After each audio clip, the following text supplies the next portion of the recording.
But I've also had the imposter syndrome experience, and that was when I was first elected DA. And I challenged then the incumbent. I started out at 6 points in the polls, which is 6 out of 100. Yeah. People recently asked me, about polls? Well, if I listened to polls, I would have never run for my first office, and therefore we wouldn't be having this interview probably.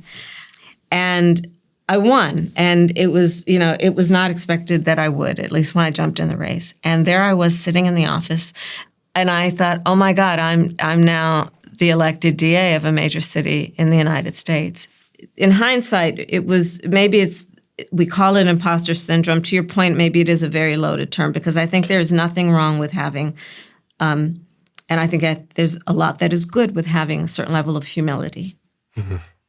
And in particular, when the people have vested you with great power, right? To understand it's not about you, right? I think that is part and parcel of when we call imposter syndrome, or who has it.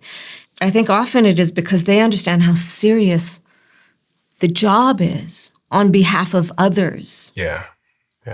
And I applaud a bit of humility, honest humility, not feigned humility. Yeah. Right? Because there are plenty of people that are, self-deprecating for the sake of the shtick of it all. Yeah.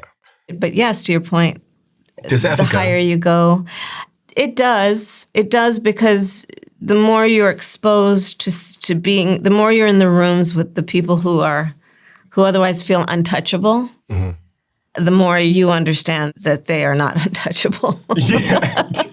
That's a polite way of putting it. The more you understand, everyone's got a little dust on them.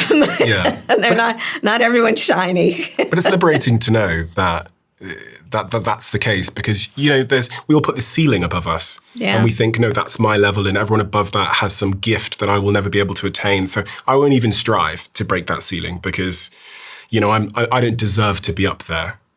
But also don't discount the signals that many people are sent that you don't belong there. Yeah.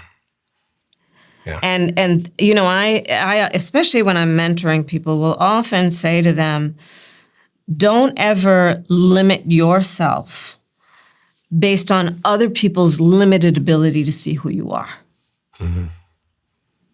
That's their limitations, to see who you are in your capacity.